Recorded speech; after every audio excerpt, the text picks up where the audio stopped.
Good morning students, class 4। कैसे हैं बच्चों आप? क्लास 4 के सभी बच्चे अपनी हिंदी व्याकरण की बुक निकालेंगे। प्यारे बच्चों, इसमें हम आपको पढ़ा रहे थे चैप्टर 2 के हमने आपको क्वेश्चन आंसर करा दिए थे बाण विचार। आइए अब इसकी एक्सरसाइज करते हैं। रिक्त स्थान देखिए, पहला क्या देखिए इसका, वह छोटी से छोटी ध्वनि जिसके और खंड नहीं किए जा सके क्या कहलाती है? बाण कहलाती है। क्या कहलाती है? बाण। ठीक है। ख आपका स्वरों के भेद होते हैं। स्वरों के कितने भेद होते हैं? स्वरों के 3 भेद होते हैं।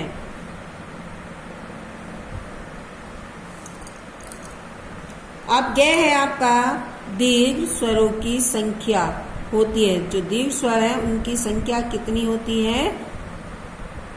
7। कितनी होती है बच्चों? 7। उच्चारण के आधार पर व्यंजन प्रकार के होते हैं। उच्चारण के आधार पर जो व्यंजन है वो कितने प्रकार के होते हैं? 3। उच्चारण के आधार पर व्यंजन 3 प्रकार के होते हैं। आंग व अणखाली क्या कहलाते हैं? आंग व अणखाली कहलाते हैं अयोग भा। अयोग भा। आप आगे देखिए प्रश्न नंबर 3। सही कथन के सामने सही का तथा गलत कथन के सामने गलत का चिन्ह लगाना है आपको। कै स्पर्श व्यंजन।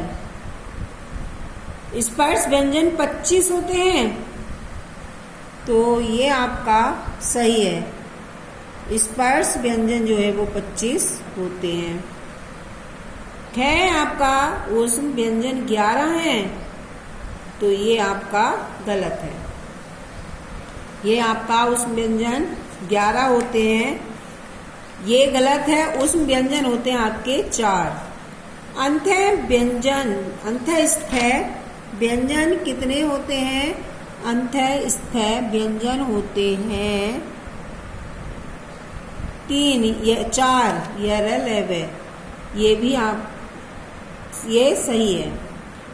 अंतःस्थ व्यंजन 4 है, तो ये आपका सही आंसर है। अब है घ व्यंजन 5 प्रकार के होते हैं, तो ये आपका गलत है। व्यंजन 5 प्रकार के नहीं होते, 3 प्रकार के होते हैं। अब है ड स्वरों का उच्चारण करते समय वायु मुख में रुककर बाहर आती है। के नहीं, ये भी आपका गलत है। अब आइए नीचे देखिए, निम्नलिखित स्वरों के सामने इनकी मात्राएं लिखिए। ये स्वर दिए हुए हैं, बड़ा आ, बड़ा ऊ, ऋषि, आओ, बड़ी ई, ए, छोटी ई, ए। अब इनके सामने इनकी जो है वो मात्राएं लिखनी है। जैसे बड़ा आ है, तो बड़ा आ की मात्रा ये है, आ का डंडा। ये हो गई। बड़ा ऊ की मात्रा हो गई ये इधर को। अब आता है ऋषि, ऋषि की मात्रा हो गई ये। आऊ की मात्रा ये है 2 वाली। फिर है बड़ी ई, बड़ी ई की मात्रा हो गई आपकी ये। ठीक है। ए की मात्रा हो गई ये। छोटी की मात्रा इधर को लगाते हैं। ए की मात्रा हम लगाते हैं इधर को, ये देखिए ए। ये हो गई आपके स्वरों की मात्राएं। स्वरों की मात्राएं हो गई। अब क्वेश्चन नंबर 5। निम्नलिखित द्वैतित व्यंजनों से 2-2 शब्द बनाइए। आपको 2-2 शब्द बनाने हैं द्वैतित व्यंजनों से। एक है आपका जैसे के है पक्का। दूसरा हो गया आपका कच्चा, पक्का, कच्चा भी नहीं आएगा, पक्का, मक्का। ठीक है। अब आता है च, बच्चा, कच्चा। ठीक है। एक आ गया आपका बच्चा, दूसरा हो गया आपका कच्चा। आप देखिए मैं, चम्मच, चम्मच हो गया ये, और चम्मच।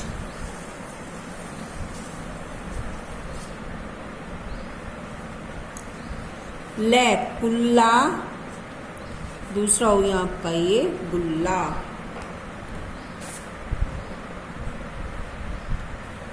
अब आइए नीचे, अनुस्वार, अनुनासिक और विसर्ग के प्रयोग से चार चार आपको शब्द बनाने हैं। पहला है आपका अनुस्वार। अनुस्वार में अंक की बिंदी लगाते हैं। पहला हुआ आपका कंधा, कंघा, चंचल, और ये हो गया आपका शंभू।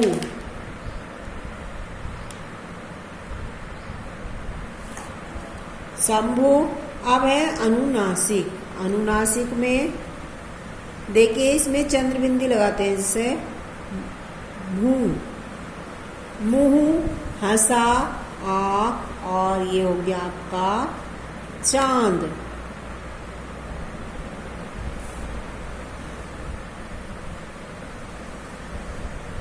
ये हो गया आपका चांद। अब आता है विसर्ग। विसर्ग में एक तो लिखो प्राहे, पुनः, फिर हुआ ये आपका प्रातः,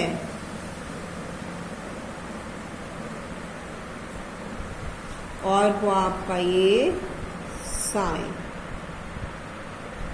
ये हो गए आपके अनुस्वार, अनुनासिक और विसर्ग के प्रयोग से चार चार शब्द हो गए। 1 2 3 4। फिर देखिए अनुस्वार में कंधा, कंघा, चंचल, शंभू। अनुनासिक में मुंह, हंसा, आँख, चांद।